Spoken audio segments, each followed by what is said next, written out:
This bro invented gang wars after his whole family was annihilated. This is the story of a 2021 action anti-Western comedy movie called The Harder They Fall.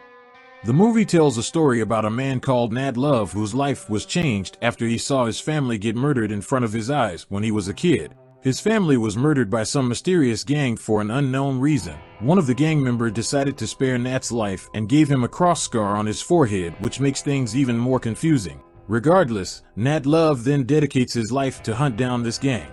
The movie opens with a scene of a man with a scorpion tattoo on his hand who enters a church to confess for his sins. Little did he know that the grown-up Nat Love had been waiting for him inside. When Nat Love shows the cross scar on his forehead, the man starts to get nervous. Just before he could reach his gun, Nat Love manages to shoot him down a few times till he falls harder. Nat Love tells the priest of this church to bring his body for a $5,000 reward. The priest asks why Nat Love doesn't bring him in himself. Nat Love then says that his head is worth 10. It is revealed that Nat Love has created a gang of his own called Nat Love's Gang. The members are Nat Love, Mary Fields, Jim Beckworth, and Bill Pickett. What this gang usually does is robbing the money out of an outlaw gang who had just robbed the money out of the bank. But mainly, they have also been trying to hunt down their nemesis gang called the Rufus Bucks Gang, which is the gang that were responsible for Nat Love's parents' death.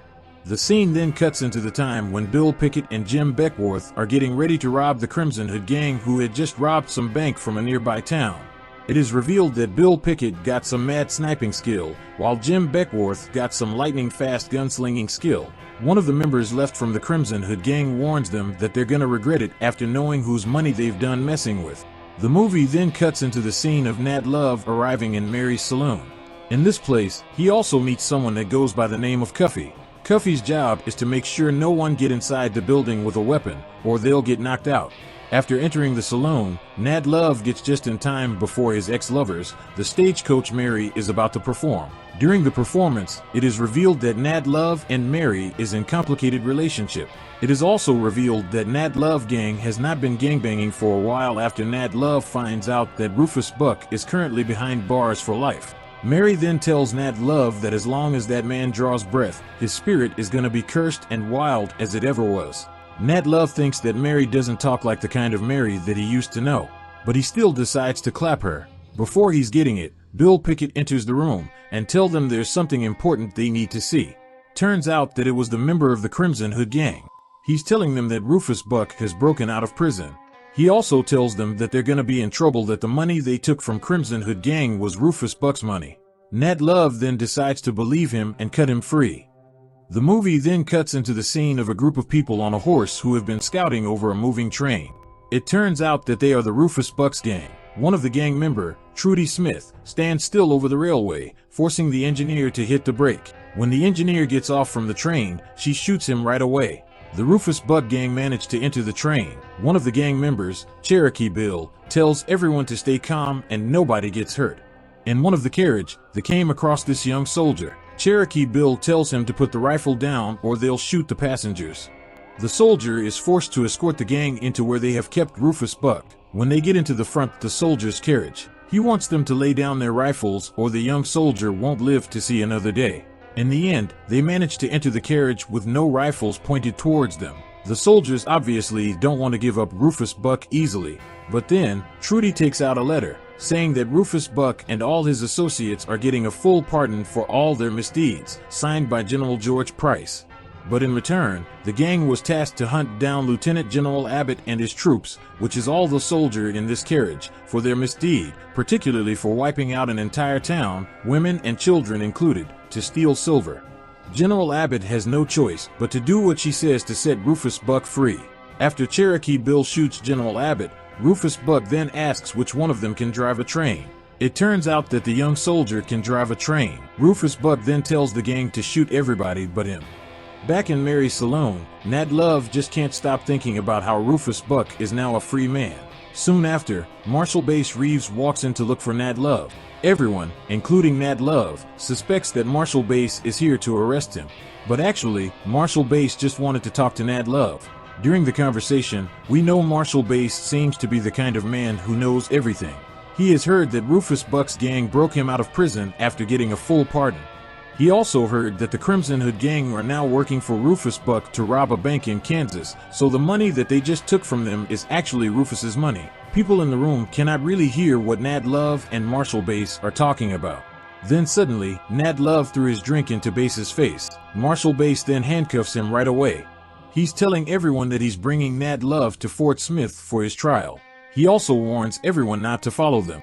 Meanwhile, Rufus Buck and gang are back again in Redwood City. The first place they visit is the bank. Sweat's be dripping off the bank manager's face when he has to tell the gang that Crimson Hood gang, who were supposed to deliver the money they robbed from Kansas Bank, was robbed by some other gang. Now that Rufus knows his town is running low on cash, he begins to visit his old pal, Sheriff Wiley Esco, who has been in charge of this town while Rufus was locked up. When they meet face to face, Rufus Buck is basically telling Wiley Esco to get out of town since his days of ruling this town are over. Rufus Buck then challenges him in a fight and doesn't waste any second to knock his gold teeth out. Now that Rufus Buck is in charge of Redwood City, he decides to tax the hell out of people in this town, and if they don't, the consequence is simple. In the meantime, Marshall Bass and Nat Love have arrived in some place that's definitely not Fort Smith. It is then revealed that Marshall Reeves and Nat Love are planning to take down Rufus Buck together. The Nat Love gang obviously knew that both of them are up to something, so they followed them here. In the end, the whole gang ended up going together to hunt down Rufus Buck in Redwood City. Conveniently, on their way, they meet up with Sheriff Wiley Esco. Wiley Esco then tells them about everything that has been going on in Redwood City, which is basically about Rufus Buck pretty much being in charge of the whole town. He's also telling them that Rufus Buck's gang is currently low on money. Nat Love gang plans to work something out with that information as a way to get closer to Rufus Buck. Wiley Esco suggests that they're gonna need his help to take down Rufus Buck, but Nat Love doesn't seem to trust him, so he kicks him out. When the night comes, Mary plans to enter the city alone, since the other gang members have a bounty above their head. During this beautiful night, Nat Love decides that this might be a good time to propose to her. But Mary says that those days of them together are over, and after this whole operation is done, they're gonna go their separate ways. Moments later, Mary finally made it into Redwood City alone. Everyone in this town, including Rufus Buck himself, recognizes her as the famous stagecoach Mary. When Mary meets face to face with Rufus Buck, she states her offer to buy the saloon that they're in right now, since her business is booming. It's obviously no surprise for Rufus Buck to know that Nat Love gang was actually the one who robbed Crimson Hood gang that were supposed to deliver the money to him. Trudy Smith doesn't waste any second to knock her out. They plan to hold her hostage so that Nat Love gang would turn up. Soon after, as they expected, Nat Love gang do show up. In this town, Nat Love is actually in no place to negotiate anything, let alone wishing to meet up with Rufus Buck. Trudy seems to be kind enough to grant Nat Love's wishes to meet the boss, but he's gonna meet him while being tied up, naked, and become his punching bag. Rufus Buck tells him that the reason he gave him that scar on his forehead is so that Rufus Buck would recognize him when Nat Love shows up to him. Nat Love is obviously confused about why Rufus Buck wanted to make sure that he would come for him when he grew up. But anyway, Rufus Buck wants him to return all $25,000 that Nat Love gang had stolen from him, plus $10,000 as an interest. If Nat Love doesn't show up with the money for the next 3 days, Mary's dead. He suggests him to rob a bank in Maysville to get that much money. The gang knows that robbing a bank in Maysville is gonna be a little tricky, since Maysville is a white town, literally. But since Mary's life is at stake, they have no other choice. Nat Love's plan to make the robbery easy is to dress Cuffy as a woman. When Nat Love and Cuffy get inside the bank, it turns out that there's not a lot of security in the building that they can't handle.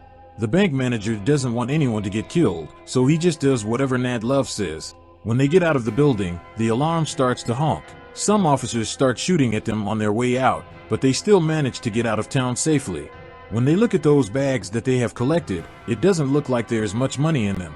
But that's not what's important for Nat Love. He knew that Rufus Buck wouldn't keep his promise. As soon as they hand him the money, he's gonna kill Mary anyway. Suddenly, Wiley Esco just comes out of nowhere bringing them a wagon full of weapons and ammunition that's enough for them to start a war with Rufus Buck's gang. The plan begins with Marshall Bass entering Redwood City alone while riding a carriage. Meanwhile, Bill Pickett has already gotten on the rooftop to take out one out of many snipers that have been surrounding the city. Rufus's gang think that their money would be inside the carriage. Cherokee Bill asks one of the gang members to check out the carriage while he walks Marshall Base to meet Rufus. When Marshall Base is far enough, the carriage begins to explode. Some of Rufus' men were killed during the blast, while the citizens are scattering to find a place to hide. Cherokee Bill quickly pointed his gun towards Marshall Base, but Marshall says that all of that was done so that there would only be Nat Love gang and Rufus Buck gang in this town. Soon after, Nat Love came in riding a horse, followed by Cuffy riding a carriage with all the money that they requested, but also some explosives, so that if they happen to kill Mary, Rufus's money is gone. Unsurprisingly, Cherokee Bill is not down to make any deal, so he points his gun at Nat Love instead. But Nat has already seen this coming, so he had asked Jim Beckworth to watch his back. Beckworth then decides that it would be a perfect time to challenge Cherokee Bill for a quick draw to see which one of them got the fastest lightning hand. Cherokee Bill asks him to count to 5, but when Beckworth had only counted to 3, Cherokee cheats the count and put a bullet right through Beckworth's face. With that, a war begins to break out between the gang. Nat Love gang seems to be outnumbered by Rufus's gang, but each one of them got some mad shooting skill to kill everyone who came charging towards them. When Mary is about to be executed, Cuffy comes rushing in to save her. Nat Love gang seems to be doing alright during this war. Even when Rufus' men kept showing up from all directions, Nat and Mary always got each other's back. In the middle of this epic back-to-back shootout, Mary sees Trudy trying to get away, so she quickly chases after her. When they get inside a ranch, Trudy drops her weapon and challenges Mary to fight the old-fashioned way. The two start fighting with every intention to kill each other. Mary seems to be struggling at first, but still manages to win this fight.